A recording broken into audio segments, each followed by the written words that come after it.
ഓം ശ്രീ ഗുരുഭ്യോ നമഃ. ഓം ശ്രീ പരമാത്മനേ നമഃ. ഓം ശ്രീ ലളിതാംബികായൈ നമഃ. ഓം നമോ നാരായണായ. ഓം നമോ ഭഗവതേ വാസുദേവായ. നമസ്തേ സജ്ജനങ്ങളെ, ഇന്ന് നമുക്ക് ശ്രീ വിഷ്ണു സഹസ്രനാമ സ്തോത്രത്തിലെ 22ാമത്തെ ശ്ലോകത്തിലെ നാമങ്ങളെ പരിചയപ്പെടാം. ആദ്യം ശ്ലോകങ്ങൾ പാരായണം ചെയ്യാം. അമൃത്യു സർവദൃക്സിംഹ സന്ധാതാ സന്ധിമാൻ സ്ഥിരഃ അജോ ദുർമർഷണശാസ്ത വിശ്രുതാത്മാസുരാരിഹ. ഈ ശ്ലോകത്തിൽ നമുക്ക് മനസ്സിലാക്കേണ്ടത് 198 മുതൽ 208 വരെയുള്ള ഭഗവാന്റെ 11 നാമങ്ങളാണ്. നാമങ്ങൾ കഴിഞ്ഞ ഭാഗത്ത് പാരായണം ചെയ്ത് നല്ല അക്ഷരസ്ഫുടതയോടുകൂടി തന്നെ ചൊല്ലാൻ പഠിപ്പിച്ചിട്ടുണ്ട്. അത് കേൾക്കാത്തവർ കഴിഞ്ഞ ഓഡിയോ കൂടി കേൾക്കുക കേട്ടോ. ഇന്ന് നമുക്ക് ഓരോ നാമത്തിൻ്റെയും അന്വയാർത്ഥങ്ങൾ മനസ്സിലാക്കാം. 198ാമത്തെ നാമം അമൃത്യുഹു. മൃത്യു എന്നാൽ മരണം. അപ്പോൾ അമൃത്യു എന്നാൽ മരണം ഇല്ലാത്തവൻ. നമ്മൾ 95ാമത്തെ നാമം പഠിച്ചിരുന്നു അജഹ, ജനിക്കാത്തവൻ. ഭഗവാൻ ജനിക്കാത്തവനാണ് അല്ലേ? ജനിച്ചിട്ടുണ്ടോ അവന് മരണം ഉറപ്പാണ്. ജനിച്ചവന് ഷഡ്ഭാവങ്ങളിലൂടെ കടന്നു പോകണം. കർമ്മഫലം അനുസരിച്ചായിരിക്കും ഈ ഷഡ്ഭാവങ്ങൾ ഫലിക്കുക. ഷഡ്ഭാവങ്ങൾ എന്ന് പറഞ്ഞാൽ 6 ഭാവങ്ങൾ അല്ലേ? അപ്പോൾ ഏതാണ് ഈ 6 ഭാവങ്ങൾ? ജായത്തെ, അസ്തി, വർദ്ധത്തെ, വിപരിണമത്തെ, അപക്ഷീയത്തെ, നശ്യതി. ഇതാണ് 6 ഭാവങ്ങൾ. അതായത് ജായത്തെ എന്ന് പറഞ്ഞാൽ ജനിക്കുന്നു, അസ്തി ജനിച്ചതിന് ശേഷം നിലനിൽക്കുന്നു, പിന്നെ വർദ്ധത്തെ വളരുന്നു, വിപരിണമത്തെ മാറ്റങ്ങൾ വരുന്നു, പിന്നെ അപക്ഷീയത്തെ ക്ഷയിക്കുന്നു, 6ാമത്തേത് നശ്യതി നശിക്കുന്നു. മരണം എന്നാൽ എന്താണ്? അത് പരിണാമമാണ്. ഇത് പറയുമ്പോൾ ശ്രീമദ് ഭഗവത്ഗീതയിലെ സാഖ്യയോഗത്തിലെ 22ാമത്തെ ശ്ലോകം ഒന്ന് മനസ്സിലാക്കിയിട്ട് പോകാം. അതെല്ലാവർക്കും ഗുണം ചെയ്യും. അതായത് ആ ശ്ലോകം ഞാനൊന്ന് പാരായണം ചെയ്തു തരാം. വാസാംസി ജീർണാനി യഥാ വിഹായ നവാനി ഗൃഹാതി നരോപരാണി തഥാ ശരീരാണി വിഹായ ജീർണാനി അന്യാനി സംയാതി നവാനി ദേഹി. നരഹ, ആരാണ് നരഹ? മനുഷ്യൻ. യഥാ ജീർണാനി വാംസാംസി വിഹായ, എപ്രകാരമാണോ കീറി മുഷിഞ്ഞ വസ്ത്രങ്ങൾ ഉപേക്ഷിച്ച് അപരാണി നവാനി ഗൃഹാതി, വേറെ പുതിയ വസ്ത്രങ്ങൾ സ്വീകരിക്കുന്നത്, അതായത് ധരിക്കുന്നത്, തഥാ ദേഹി, അപ്രകാരം ദേഹാഭിമാനിയായ ജീവൻ ജീർണാനി ശരീരാണി വിഹായ, ജീർണിച്ച അല്ലെങ്കിൽ ഉപയോഗശൂന്യമായ ദേഹങ്ങളെ ഉപേക്ഷിച്ച് അന്യാനി നവാനി സംയാതി, വേറെ പുതിയ ദേഹങ്ങൾ കൈക്കൊള്ളുന്നു അല്ലെങ്കിൽ പ്രാപിക്കുന്നു. എന്താണ് ഈ ശ്ലോകത്തിൽ ഭഗവാൻ പറയുന്നത്? എല്ലാവരും ശ്രദ്ധിച്ച് മനസ്സിലാക്കണം കേട്ടോ. മനുഷ്യൻ എപ്രകാരമാണോ കീറി മുഷിഞ്ഞ വസ്ത്രങ്ങൾ ഉപേക്ഷിച്ച് വേറെ പുതിയ വസ്ത്രങ്ങൾ ധരിക്കുന്നത് അപ്രകാരം ദേഹാഭിമാനിയായ ജീവൻ ജീർണിച്ച ഉപയോഗശൂന്യമായ ദേഹങ്ങളെ ഉപേക്ഷിച്ച് വേറെ പുതിയ ശരീരങ്ങളെ സ്വീകരിക്കുന്നു. മനസ്സിലായില്ലേ? എപ്രകാരമാണോ കീറിമുഷിഞ്ഞ വസ്ത്രങ്ങൾ നമ്മൾ മാറ്റുന്നത്, അപ്രകാരം ദേഹാഭിമാനിയ ജീവൻ ശരീരങ്ങളെ ആ ശരീരത്തെ ഉപേക്ഷിച്ച് വേറെ ശരീരങ്ങളെ സ്വീകരിക്കുന്നു. അതായത് ജീവൻ്റെ സ്ഥൂലദേഹങ്ങൾ മാറുന്നത് മനുഷ്യൻ വസ്ത്രം മാറുന്നത് പോലെയേ കണക്കാക്കാനുള്ളൂ എന്ന് അർത്ഥം. പഴകിയ വസ്ത്രങ്ങൾ മാറുമ്പോൾ ആർക്കെങ്കിലും വിഷമം തോന്നുമോ? പുതിയത് ധരിക്കാനാണല്ലോ പഴയത് മാറ്റുന്നത്. അതുപോലെ തൻ്റെ വർത്തമാന ദേഹം ഉപയോഗശൂന്യമാണ്, ജീർണിച്ചു കഴിഞ്ഞു എന്ന് കാണുമ്പോൾ ജീവൻ അത് ഉപേക്ഷിച്ച് തൻ്റെ കർമ്മഫലത്തിന് ഉതകുന്ന മറ്റൊന്ന് സ്വീകരിക്കുന്നു. അപ്പോൾ ചിലരുടെ മനസ്സിലൊരു ചോദ്യം വരാം, ജനിച്ചുടനെ കുട്ടികൾ മരിക്കുന്നതോ? യൗവനത്തിൽ എത്രയോ പേർ രോഗം ബാധിച്ച് അല്ലെങ്കിൽ അപകടങ്ങളിൽ ജീവൻ വെടിയുന്നു. ഇതെല്ലാം ശരീരങ്ങൾ ജീർണിച്ചിട്ടാണോ അല്ലേ എന്ന് നമ്മൾ മനസ്സിലോർക്കും. നോക്കൂ, കഴിഞ്ഞ ജന്മങ്ങളിൽ നമ്മൾ ചെയ്തിട്ടുള്ള നല്ലതും ചീത്തയുമായ കർമ്മങ്ങളുടെ ഫലങ്ങൾ ശേഖരിച്ചു വെച്ചിട്ടുള്ള ഒരു സഞ്ചിയും കൊണ്ടാണ് അടുത്ത ജന്മം സ്വീകരിക്കുന്നത്. ഭൂതകാലത്തിൻ്റെ തുടർച്ചയാണ് വർത്തമാനകാലം, വർത്തമാനകാലത്തിൻ്റെ തുടർച്ചയാണ് ഭാവി. ഭൂതത്തിൽ നിന്ന് വർത്തമാനത്തിലൂടെ ഭാവിയിലേക്ക് ശരീരങ്ങളും മാറി മാറി കയറുകയും ഇറങ്ങുകയും ചെയ്യുന്നു. ജീവൻ്റെ യാത്രയ്ക്കുള്ള വാഹനമാണ് ശരീരം. പരമാത്മാവ് തന്നെയാണ് ശരീരത്തിൽ അഭിമാനിച്ച് ജീവാത്മാവായി സംസാരത്തിൽ ഭ്രമിച്ചു കൊണ്ടിരിക്കുന്നത്. പരമമായ സ്വന്തം സ്വരൂപത്തിൽ തിരിച്ചെത്തുന്നതുവരെ ജീവൻ ജീവിതയാത്ര തുടരുക തന്നെ വേണം. ദീർഘമായ ഈ ജീവിതയാത്രയിൽ, അതായത് ഒരു തീർത്ഥയാത്ര പോലെ, പലതവണ വാഹനം മാറിക്കയറേണ്ടി വരുന്നു. പഴയ ശരീരം വിട്ട് പുതിയവ സ്വീകരിക്കേണ്ടി വരുന്നു. പൂർവകർമ്മങ്ങൾക്കനുസൃതമായ ഫലങ്ങൾ ഓരോ ദേഹത്തിലും ഇരുന്ന് അനുഭവിച്ചുകൊണ്ട് ജീവന്മാർ യാത്ര തുടരുകയാണ്. ഇത് ജീവന്മാരുടെ കാര്യമാണ് കേട്ടോ, നമ്മുടെ കാര്യമാണ്. ഇനി പരമാത്മാവോ? പരമാത്മാവ് അജനാണ്. അത് നമ്മൾ പഠിച്ചു കഴിഞ്ഞു അല്ലേ? ജനനമില്ലാത്തവന് മരണമില്ല. തിരമാലകൾ ഉണ്ടാവുകയും നശിക്കുകയും ചെയ്യുന്നു, എന്നാൽ കടൽ യാതൊരു വ്യത്യാസവുമില്ലാതെ നിലനിൽക്കുന്നു അല്ലേ? ദ്രവ്യത്തിൻ്റെ മാറുന്ന ചുഴികളിൽ മാറ്റമില്ലാത്ത അനന്തവും അപ്രമേയവും ആയി നിലകൊള്ളുന്ന പരമാർത്ഥ സത്യമാണ് മഹാവിഷ്ണു. 199 നാമം സർവദൃക്. എല്ലാറ്റിൻ്റെയും ദർശകനും അറിയുന്നവനും. സർവദൃക് എല്ലാ പ്രേരണകളെയും ഉദ്ദേശങ്ങളെയും പ്രകാശിപ്പിക്കുന്ന ബോധം. ജ്ഞാനം കൊണ്ട് പ്രാണികളുടെ എല്ലാ ചേഷ്ടിതങ്ങളും ദർശിക്കുന്നവൻ ആരോ അവൻ സർവദൃക്.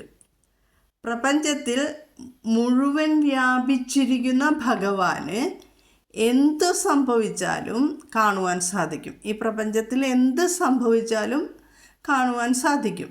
ഇത് മനസ്സിലാക്കാനായിട്ട് എളുപ്പമാണ്. ഒന്ന് ആലോചിച്ച് നോക്കൂ.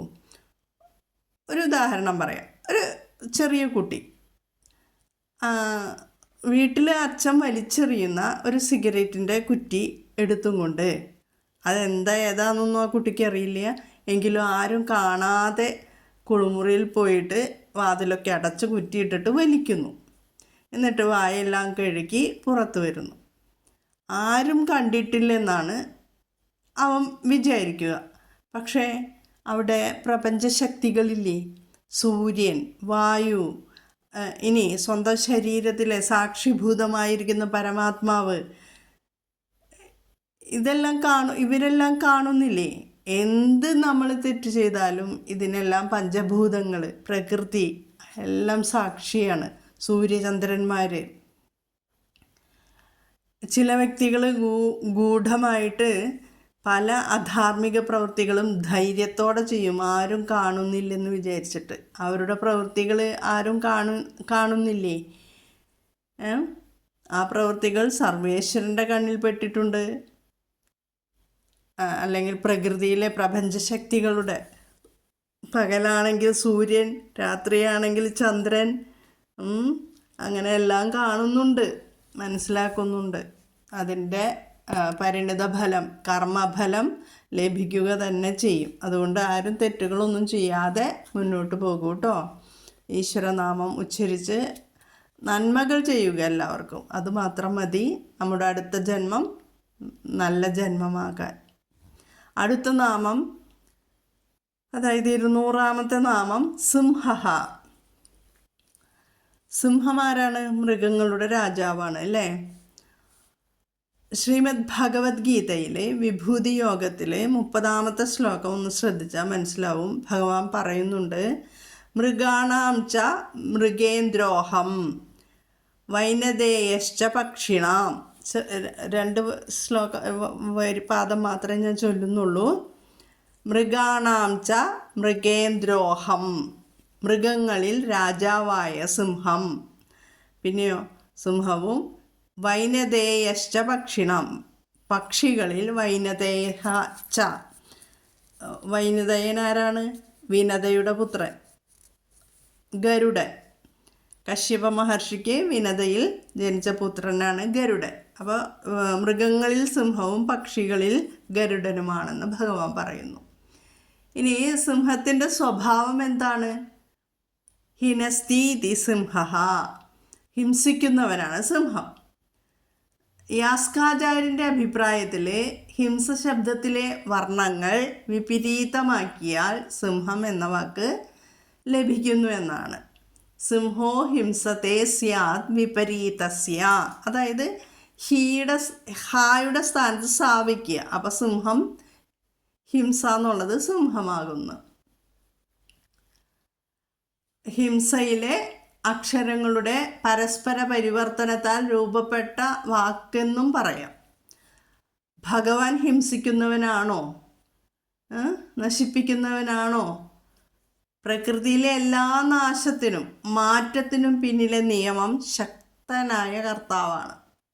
ശരീരം, മനസ്സ്, ബുദ്ധി എന്നീ വാഹനങ്ങളെ മറികടക്കുമ്പോൾ എല്ലാ അനുഭവങ്ങളും വികാരങ്ങളും ചിന്തകളും നമ്മിൽ നിന്ന് നശിപ്പിക്കപ്പെടുന്നു.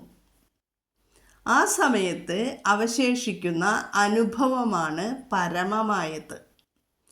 ഭഗവാന്റെ അരികിൽ നമ്മൾ എത്തപ്പെടണമെങ്കിൽ എന്ത് വേണം? നമ്മുടെ എല്ലാ അഹങ്കാരങ്ങളും നശിക്കണം. മഹാവിഷ്ണു എല്ലാ അഹങ്കാരങ്ങളെയും ഒന്നൊന്നായി നശിപ്പിച്ചതിന് ശേഷമേ നമ്മെ ആ പാദങ്ങളിൽ ചേർക്കൂ. അത് ആദ്യം മനസ്സിലാക്കൂ കേട്ടോ. ഇനി അടുത്ത നാമം 201-ാമത്തെ നാമം സന്ധാത. സന്ധാത എന്നാൽ സന്ധിപ്പിക്കുന്നവൻ, ചേർക്കുന്നവൻ. എന്തിനോട് സന്ധിപ്പിക്കുന്നത്? കർമ്മങ്ങളെയും അവയുടെ ഫലങ്ങളെയും സന്ധിപ്പിക്കുന്നവൻ. സാഖ്യയോഗത്തിൽ ഭഗവാൻ പറയുന്നുണ്ട്, കർമ്മണ്യേവാധികാരസ്തേ മാ ഫലേഷു കദാചന മാ കർമ്മഫലഹേതുർഭൂഹു മാ തേ സങ്കോസ്ത്വ കർമ്മണി. അതായത് എന്താണ് അർത്ഥം? ഒന്ന് പതുക്കെ പറഞ്ഞു തരാം. തേ, നിനക്ക്, കർമ്മണി ഏവ അധികാരഃ, കർമ്മത്തിൽ മാത്രമേ അധികാരമുള്ളൂ. കദാചന, ഒരിക്കലും, ഫലേഷുമാ, കർമ്മഫലങ്ങളിൽ അധികാരമുണ്ടെന്ന് കരുതരുത്. കർമ്മഫലഹേതുഹു മാ ഭൂഹു, കർമ്മഫലത്തിന് കാരണമായി തീരരുത്. അകർമ്മണി തേ സംഗഹ മാ അസ്തു, കർമ്മം ചെയ്യുകയെന്ന അലസതയിൽ നീ സംഘബദ്ധൻ ആവുകയും അരുത്. അപ്പോൾ കർമ്മം ചെയ്യാൻ മാത്രമേ നമുക്ക് അധികാരമുള്ളൂ. കർമ്മഫലങ്ങളിലെ അധികാരമുണ്ടെന്ന് കരുതരുത്. ഇനി കർമ്മഫലത്തിന് കാരണമായി തീരുകയും ചെയ്യരുത്. പിന്നെയോ ആ കർമ്മം ചെയ്താൽ കർമ്മഫലം അനുഭവിക്കണ്ടേ? അതുകൊണ്ട് കർമ്മം ചെയ്യാതിരിക്കാം എന്ന് വിചാരിച്ച് അലസതയിൽ മുഴുകി ഇരിക്കാനും പാടില്ല. ഒന്നും ചെയ്യാതിരുന്നാൽ സുഖമായി എന്ന് വിചാരിച്ചിട്ട് എനിക്ക് അടുത്ത ജന്മം ഈ ജന്മത്തിൽ ഞാൻ ഒന്നും ചെയ്യാതെ ഇങ്ങനെ ഇരിക്കുക, കർമ്മങ്ങളൊന്നും ചെയ്യാതെ ഇരിക്കുക, അപ്പോൾ എനിക്ക് കർമ്മഫലം നെഗറ്റീവായിട്ടുണ്ടാവില്ല എന്നും വിചാരിച്ചിട്ട് ഇരിക്കരുതെന്ന്. ഞാൻ നല്ലത് പ്രവർത്തിക്കുന്നു, നല്ലതേ വരാൻ പാടുള്ളൂ എന്ന് വിചാരിച്ച് കാത്തിരിക്കരുത്. കർമ്മം ലക്ഷ്യമല്ലെന്നും മാർഗം മാത്രമാണെന്നും ആത്മസാക്ഷാത്കാരമാണ് ലക്ഷ്യമെന്നും നാം മനസ്സിലാക്കണം. പരമ്പൊരുളിൽ മനസ്സുറപ്പിച്ച് കർത്തവ്യങ്ങളുമായി വന്നു ചേരുന്ന കർമ്മങ്ങളൊക്കെ അർപ്പണഭാവത്തോടെ അനുഷ്ഠിക്കുന്ന സാധകന് അന്ധക്കരണ ശുദ്ധി എളുപ്പത്തിൽ കൈവരും. വാസനാമാലിന്യങ്ങളെല്ലാം നമ്മളിൽ നിന്ന് അകലും. അപ്പോൾ ഇവിടെ സന്ധാത എന്നാൽ എന്താണ്? കർമ്മങ്ങളോടും അവയുടെ ഫലങ്ങളോടും കൂടി ബന്ധപ്പെടുത്തുന്നവനാണ് ഭഗവാൻ. കർമ്മഫലം തനിയെ വന്നുകൊള്ളും. അത് നമ്മൾ ചെയ്യുന്ന കർമ്മത്തിനനുസരിച്ച് തനിയെ വരും. അത് കാത്തിരിക്കേണ്ട. ഇവിടെ കർമ്മങ്ങളെയും അവയുടെ ഫലങ്ങളെയും സന്ധിപ്പിക്കുന്നവനാണ് ഭഗവാൻ, സന്ധാതാവ്. അടുത്ത നാമം സന്ധിമാൻ. ഇപ്പോൾ സന്ധാത എന്നതിനെ കർമ്മത്തെയും കർമ്മഫലത്തെയും യോജിപ്പിക്കുന്നവൻ എന്ന് നമ്മൾ പഠിച്ചു, സന്ധാതാവ്. എന്നാൽ കർമ്മത്തിൻ്റെ ഫലത്തെ ഭുജിക്കുന്നവനെ അല്ലെങ്കിൽ അനുഭവിക്കുന്നവനെ സന്ധിമാൻ എന്ന് പറയുന്നു. പരാഭാവത്തിൽ ഗുണരഹിതനായ പരമാത്മാവ് സഗുണഭാവത്തിൽ പരിണമിച്ചതാണ് ഈ ദൃശ്യപ്രപഞ്ചം. സന്ധാതാവ് സന്ധിമാൻ എങ്ങനെയാണ് ഭുജിക്കണ എങ്ങനെയാണ് ഭഗവാൻ എന്ന് മനസ്സിലാക്കാം. അതാണ് പറയുന്നത് ഈ ദൃശ്യപ്രപഞ്ചം എന്താണെന്നുള്ളത്. സഗുണഭാവത്തിൽ പരിണമിച്ചതാണ്. അതുകൊണ്ട് തന്നെ ഈ ദൃശ്യപ്രപഞ്ചത്തിലെ സകല പദാർത്ഥങ്ങളിലും ഭഗവാൻ ജീവാത്മാവായി നിലനിൽക്കുന്നു. കർമ്മഫലം സുഖമായാലും ദുഃഖമായാലും അവ അനുഭവിക്കുന്ന ശരീര മനോബുദ്ധി ബന്ധിതമായ ജീവാത്മാവ് ഭഗവാൻ തന്നെയാണെന്ന് സന്ധിമാൻ എന്ന നാമത്തിലൂടെ വ്യക്തമാകുന്നു. പാരമാർത്ഥികാവസ്ഥയിൽ നിന്ന് വ്യാവഹാരികാവസ്ഥയിലേക്ക് പരിവർത്തനം ചെയ്യപ്പെടുമ്പോൾ പരമാത്മാവ് സ്ഥൂല സൂക്ഷ്മ സംബന്ധിയായ ജീവാത്മാവായി പരിണമിക്കുന്നു. അതുകൊണ്ട് ഫലം അനുഭവിക്കുന്ന ജീവാത്മാവ് ഭഗവാനിൽ നിന്ന് വ്യത്യസ്തനല്ല. ഭഗവാൻ പരമാത്മഭാവത്തിൽ ഫലദാതാവാണ്, എങ്കിലും ജീവത്വഭാവത്തിൽ ഫലഭോക്താവാണ്. അതുകൊണ്ട് സന്ധിമാനാണ് ഭഗവാൻ. മനസ്സിലായല്ലോ? അടുത്ത നാമം, അതായത് 23ാമത്തെ നാമം സ്ഥിരഃ. സ്ഥിരഃ എന്നാൽ ഉറച്ചിരിക്കുന്നവൻ, ഇളകാത്തവൻ എന്നും സ്ഥിരമായി ഒരേപോലെ നിലകൊള്ളുന്നവൻ എന്നും പറയാം. അചഞ്ചലമായ ഒരു വസ്തുവിനെ സ്ഥിരമെന്ന് പറയുന്നു, അല്ലേ? ചലിക്കാൻ സാധിക്കാത്ത ഒരു വസ്തുവിനെ സ്ഥിരം എന്ന് പറയാം. ഒരു വസ്തുവിനെ ഇളക്കണമെങ്കിൽ എന്ത് വേണം? അതിനു ചുറ്റും ശൂന്യമായൊരു സ്ഥലം വേണം, അല്ലേ? അപ്പോൾ ഭഗവാൻ എങ്ങനെയാ? പ്രപഞ്ചത്തിൽ നിറഞ്ഞു നിൽക്കുകയാണ്. ചലിക്കാനായിട്ട് ചുറ്റും ഇടമില്ല, അചഞ്ചലനാണ്. അതുകൊണ്ട് ഭഗവാൻ സ്ഥിരനാണ്. അതുകൊണ്ട് ഭഗവാന് സ്ഥിരഃ എന്ന നാമം ലഭിച്ചു. അടുത്ത നാമം 204ാമത്തെ നാമം അജഹ. ഇത് നമ്മൾ പഠിച്ചതാണ്, ജനിക്കാത്തവൻ എന്നർത്ഥം. 11ാം ശ്ലോകത്തിൽ പഠിച്ചു. പുനരാവർത്തി പദങ്ങളിൽ ഇങ്ങനെ അതേ നാമങ്ങൾ വരുമ്പോൾ അർത്ഥത്തിന് ചില വ്യത്യാസങ്ങൾ വരും കേട്ടോ. ഇവിടെ ആചാര്യന്മാർ പറയുന്നത് ഗമിക്കുന്നതിനാൽ അജഹ എന്നാണ്. എവിടേക്ക് ഗമിക്കുന്നതിന്? ഭക്തന്മാരുടെ ഹൃദയത്തിലേക്ക് ഗമിക്കുന്നവൻ എന്ന അർത്ഥത്തിലാണ് ഇവിടെ അജഹ എന്ന നാമം ഭഗവാന്. 204 നാമം അജഹ എന്ന് വന്നത്. ഇനി 205 നാമം ദുർമർഷണഃ.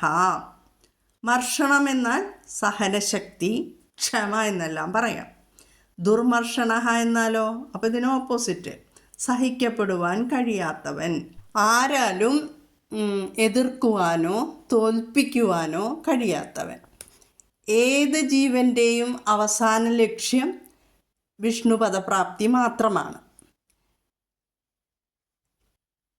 വിഷയലോലുപനായി താത്കാലികമായ ക്ഷണികമായ ഭൗതിക സുഖങ്ങളിൽ മുഴുകി കഴിയുകയാണ് മനുഷ്യൻ.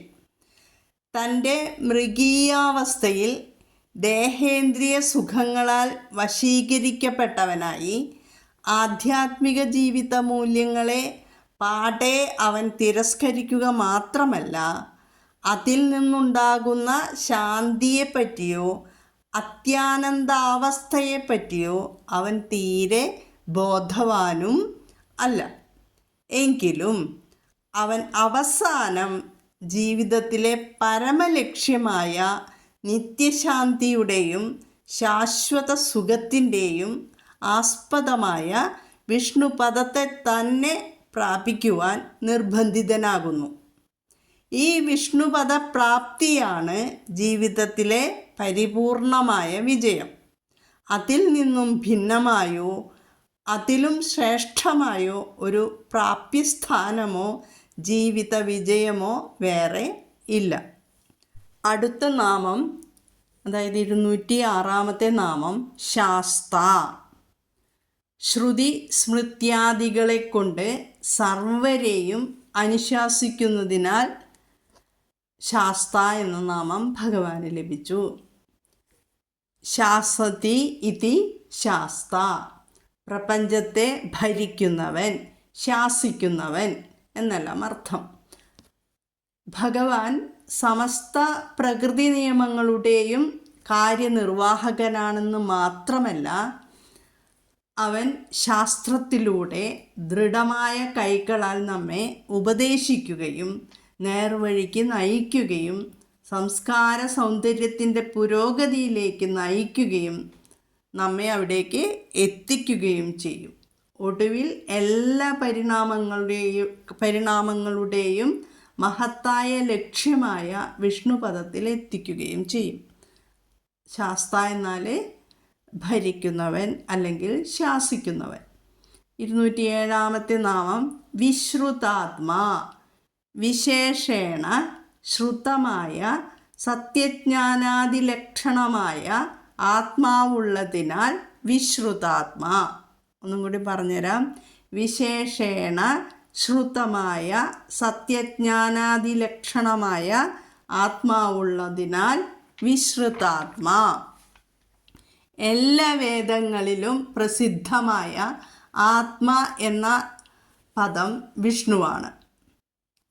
ഇവിടെ ഉപയോഗിച്ചിരിക്കുന്ന 1000 പദങ്ങൾ, നാമങ്ങൾ എല്ലാം വിഷ്ണുവിൻ്റെ സഗുണ ആരാധനയ്ക്കായി പരിഗണിക്കാമെങ്കിലും നാമരൂപാദികളോടു കൂടിയ സഗുണ ബ്രഹ്മത്തിൽ നിന്ന് വ്യത്യസ്തവും വിശേഷപ്പെട്ടതുമായ അവസ്ഥയോടു കൂടിയവനാണ് ഭഗവാൻ മഹാവിഷ്ണു. അതുകൊണ്ട് ഭഗവാനെ വിശ്രുതാത്മാവ് എന്ന് പറയുന്നു. മനസ്സിലായല്ലോ? ആത്മപദം വിഷ്ണുവാണ്. സകല വേദങ്ങളിലും പ്രകീർത്തിക്കപ്പെട്ടിരിക്കുന്ന ആത്മപദം വിഷ്ണുവാണ്. ഇനി 208 നാമം സുരാരിഹ. സുരൻ എന്നാൽ പഠിച്ചു, ദേവൻ. അരി എന്നാലോ ശത്രു. ഹ എന്നാൽ നശിപ്പിക്കുന്നവൻ. അപ്പോൾ സുരാരിഹ എന്നാൽ ദേവന്മാരുടെ ശത്രുക്കളെ നശിപ്പിക്കുന്നവനാരോ അവൻ സുരാരിഹ. എളുപ്പമാണ് അല്ലേ? പരിണമിക്കാൻ ആഗ്രഹിക്കുന്ന ഉയർന്ന മനസ്സ്, അതായത് ഈശ്വരപരമായ ആധ്യാത്മ സാധനയിൽ മുഴുകുന്ന പരിശുദ്ധവും ഉത്കൃഷ്ടവുമായ മനസ്സിൻ്റെ നിത്യശത്രുക്കളാണ് ദേഹത്തിൻ്റെ, അതായത് ദേഹത്തിൻ്റെ എന്ന് പറഞ്ഞാൽ ഇന്ദ്രിയപരമായ അവകാശവാദങ്ങൾ. ദേഹത്തിൻ്റെ എന്ന് പറഞ്ഞാൽ ഞാൻ, എൻ്റെ എന്നൊക്കെ പറയില്ലേ, അഹംഭാവത്തിൻ്റെ നേരിയ വാദങ്ങളാണത്. ഞാൻ, എൻ്റെ എന്നൊക്കെ പറയുന്നത് ആഗ്രഹങ്ങളുടെയും അഭിനിവേശങ്ങളുടെയും രാത്രികാല പിശാചുക്കൾ. എന്നാൽ സാക്ഷാൽ ശ്രീനാരായണനെ യഥാർത്ഥ ഭക്തിയോടെ ആവാഹിക്കുമ്പോൾ ശത്രുതാപരമായ നിഷേധാത്മക പ്രവണതകളെ ഓടിക്കുകയും നശിപ്പിക്കുകയും ഭക്തനെ സ്വയം പ്രാവീണ്യം നേടാൻ സഹായിക്കുകയും ചെയ്യുന്നു. അതുകൊണ്ട് ഭഗവാനെ സുരാരിഹ എന്ന പദം കൊണ്ട് പ്രകീർത്തിക്കുന്നു. മനസ്സിലായല്ലോ? ഭഗവാനെ കീർത്തിച്ചാൽ, ഭഗവാന്റെ നാമങ്ങൾ നമ്മളെ നിത്യവും പാരായണം ചെയ്താൽ, യഥാർത്ഥ ഭക്തിയോടെ അങ്ങനെ ചൊല്ലുമ്പോൾ ശത്രുതാപരമായ നിഷേധാത്മകമായ പ്രവണതകളെ നമ്മിൽ നിന്ന് മാറ്റുന്നു, നശിപ്പിക്കുന്നു, ഭക്തനെ സ്വയം പ്രാവീണ്യം നേടാൻ സഹായിക്കുകയും ചെയ്യുന്നു. അങ്ങനെ 22ാമത്തെ ശ്ലോകത്തിലെ 11 നാമങ്ങളുടെയും അർത്ഥം മനസ്സിലാക്കി കഴിഞ്ഞു. 23ാമത്തെ ശ്ലോകം അടുത്ത ഭാഗത്തിൽ തരാം. എല്ലാവർക്കും ജഗദീശ്വരൻ്റെ കൃപാകടാക്ഷം ലഭിക്കുവാൻ പ്രാർത്ഥിച്ചുകൊണ്ട് നിർത്തുന്നു. ഓം ശ്രീ ഗുരുഭ്യോ നമഃ. ഹരി ഓം. ഓം തത്സത്ത്.